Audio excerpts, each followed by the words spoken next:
Bonjour ou bonsoir, amis de YouTrading, c'est Denis 10 de Pépitor et on se retrouve comme toutes les semaines pour un débrief express sur les indices. Comme d'habitude, on va d'abord partir sur les États-Unis et on va regarder le SP500, le Nasdaq et le Dow Jones, et puis on reviendra en Europe et on finira par le DAX et le CAC. Donc on commence tout de suite par le SP500.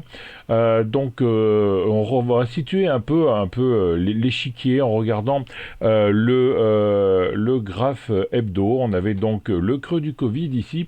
Et ce qui est intéressant, c'est qu'on est en train de consolider cette hausse du Covid, mais on a encore de l'espace pour baisser. La première consolidation importante se situera à 38,2%, donc 33 815 815 points sur le SP500. On s'aperçoit quand même que depuis les plus hauts du début de l'année, on a fait une première vague de baisse ici. On a retracé cette première vague de baisse. Et là, cette semaine, on est venu mécher le plus bas du début d'année. Hein. Donc, vague 1, vague 2. On est en train de faire une vague 3 ici. On est toujours dans le canal haussier, le canal baissier moyen terme. Le haut du canal ici qu'on a touché fin mars et le bas du canal qu'on a touché fin février. Dernièrement, qu'est-ce qu'on voit? On voit 1, 2, 3, 4, 5 bougies rouges, donc 4 vraiment rouges, et la dernière qui avait l'air d'être plutôt verte pendant la semaine, parce qu'on a une grande mèche haute, donc on a eu les acheteurs qui ont repris la main à un moment de la semaine, mais les vendeurs ont repris l'ascendant en fin de semaine avec une énorme mèche supérieure. Ça annonce rien de bon tout ça. Hein. En fait, si on était dans une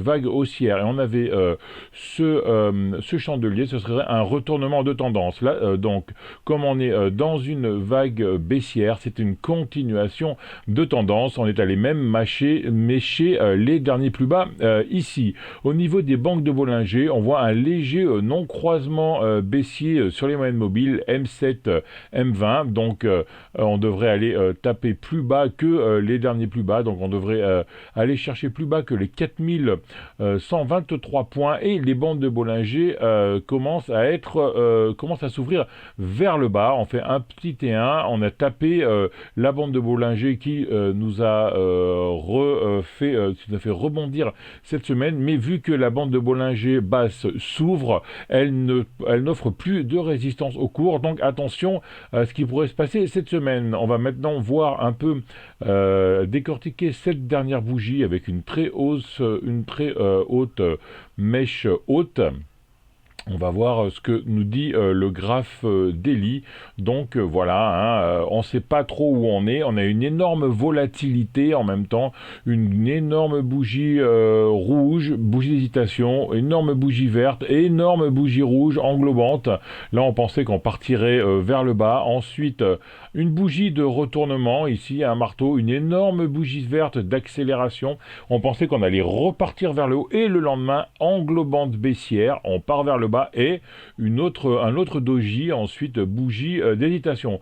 Donc en fait, on ne sait pas trop où on va, mais ce qui est marrant, c'est que normalement, quand on ne sait pas où on va, on est en dérive latérale, on a des petites bougies, alors qu'ici, on a vraiment des grosses bougies intraday. Hein. On a fait du plus 4, plus 5, moins 5% dans la semaine. Donc, les marchés sont très, très nerveux.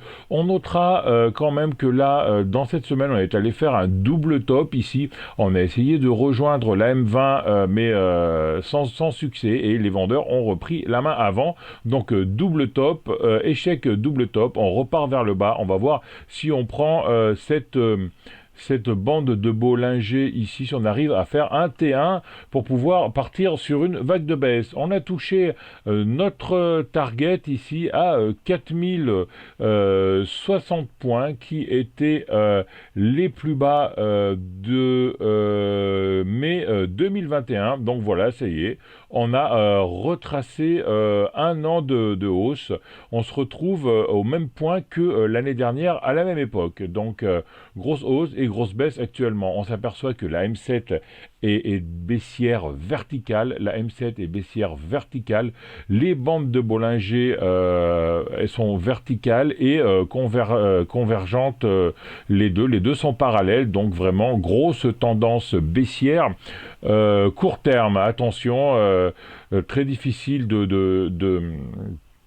trader dans ce marché.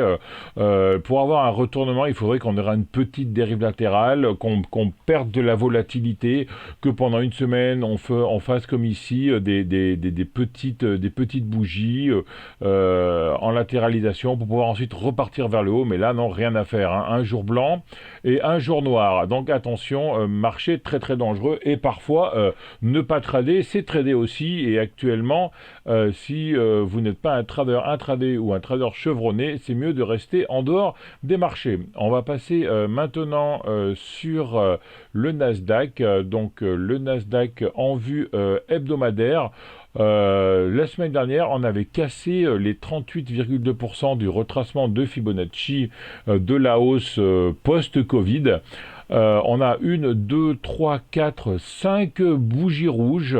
Cette semaine, on a une bougie avec une hausse, une grosse mèche supérieure. Donc, les acheteurs ont pris la main à un moment et les vendeurs ont envoyé le cours vers le bas. On clôture presque sur les plus bas et on arrive sur un niveau important. Une zone ici de support résistance qu'on avait testé en septembre 2020 puis qu'on avait retesté en mars 2021 et comme sur le SP500 on revient au même cours que l'an dernier. Voilà, donc on a testé ça cette semaine, les 12 447 points, non croisement baissier ici, hein, les graphes SP500 et Nasdaq se ressemblent. Par contre là, on a enfoncé les plus bas de la première vague, donc vague 1, vague 2 d'Elliott, on va dire, et là on casse la vague 3 et on devrait peut-être aller chercher les 11 858 points qui sont les 50% de retracement de Fibonacci de cette hausse post-Covid. On va maintenant voir décortiquer cette dernière bougie en vue daily. Et en vue de daily, on prend les bols inférieurs ici. On a essayé d'avoir un léger rebond cette semaine. Une grosse bougie verte mercredi dernier. Double top et qui a renvoyé les cours vers le bas et encore plus bas, de plus en plus bas encore vendredi dernier avec moins 1,22%, M7 descendante, M20 descendante. On pourrait presque tracer un canal baissier court terme ici, je vais pas le tracer parce que il est vraiment on fait le bord à bord dans la journée, c'est-à-dire qu'un chandelier ou deux chandeliers fait un aller-retour sur ce canal, donc je le trace pas, mais à tenir cela en compte. On va voir si on arrive à trouver un petit petit plus bas ici pour voir si on commence à latéraliser. On a un petit espoir avec la M7 qui voulait devenir horizontale mais qui là repart vers le bas, bande de Bollinger descendante. Donc pour l'instant, comme sur le SP500, mieux vaut rester en dehors des marchés. On va regarder le Dow Jones maintenant. Donc le Dow Jones, on était en range la semaine dernière. On était d'ailleurs en range depuis un an, depuis le mois d'avril 2021. Et on était en train d'attaquer ce bas de range la semaine dernière. On a confirmé la cassure du range, même si on a eu la mèche haute des bougies était dans le range, rejet sur la M7, non croisement baissier, mais par contre on n'a pas encore fait un plus bas de l'année. Le plus bas est toujours la semaine du 22 février avec 32 272 points. On y arrive, mais pour l'instant, le Dow Jones n'est pas encore vraiment baissier. On est toujours neutre, même si on attaque la borne basse de ce range. On va maintenant décortiquer cette bougie en daily. Et comme sur le SP500 et le Nasdaq, des grosses bougies rouges qui suivent de grosses bougies jaunes. de grosses bougies vertes, vert, rouge, bougie de retournement, bougie d'incertitude, bougie d'impulsion, avalement baissier le lendemain et une bougie d'hésitation. Donc en fait, comme sur les autres indices, on hésite, mais on hésite dans une volatilité extrême que moi personnellement j'ai rarement vu sur les marchés. Double top également mercredi dernier avec un rejet sur la M20 qui devrait renvoyer les cours vers les plus bas, vers 32 200 points. Donc, comme vous l'avez compris, aux États-Unis, tout est baissier.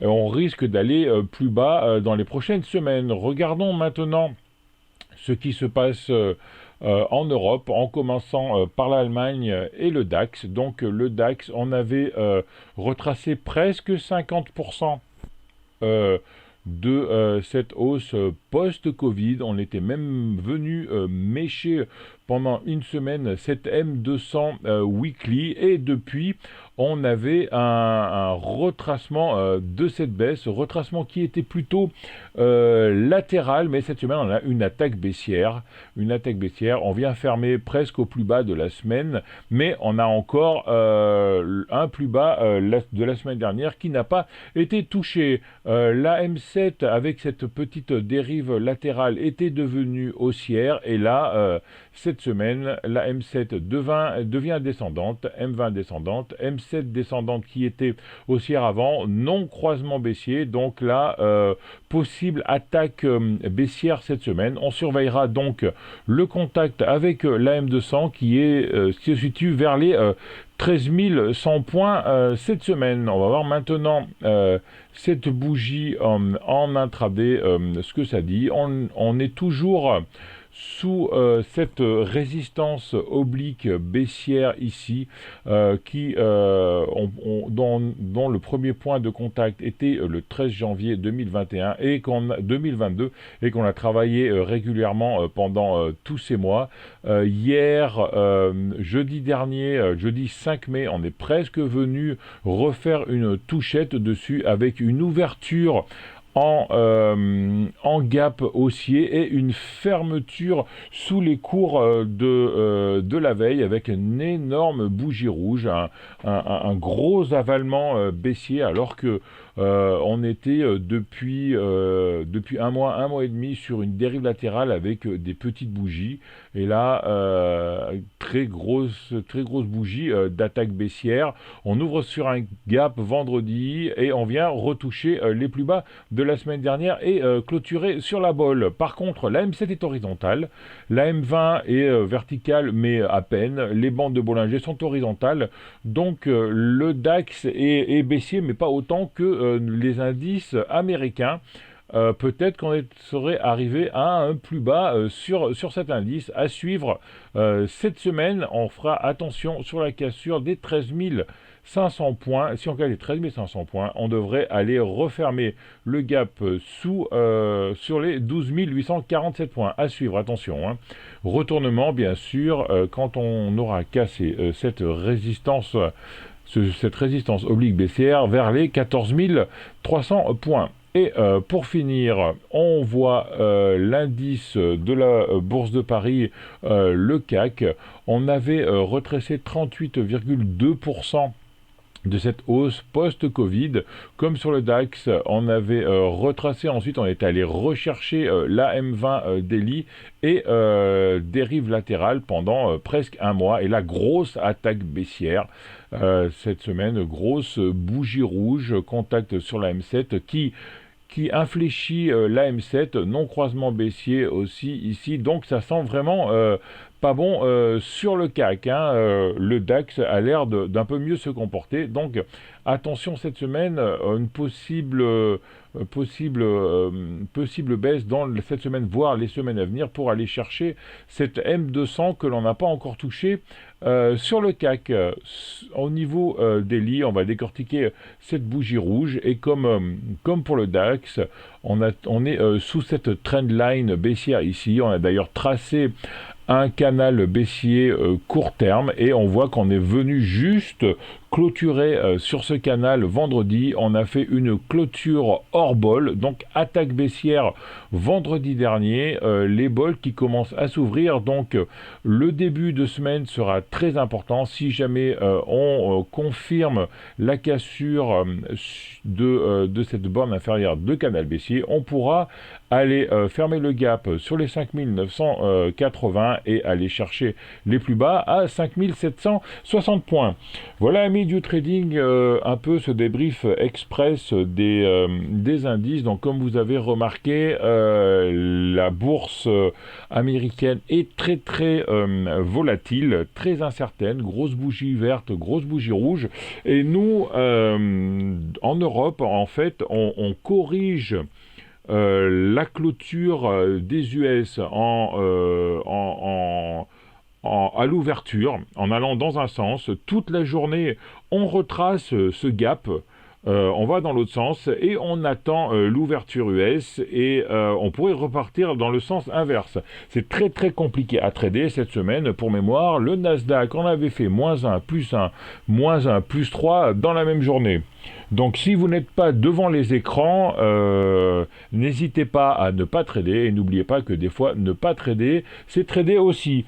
Voilà, cette petite analyse est finie. Comme d'habitude, laissez vos commentaires, mettez un pouce bleu si vous avez apprécié ce débrief, abonnez-vous à la chaîne et à la semaine prochaine. Soyez prudents surtout dans ce marché très très volatile. Ciao à tous, amis du trading.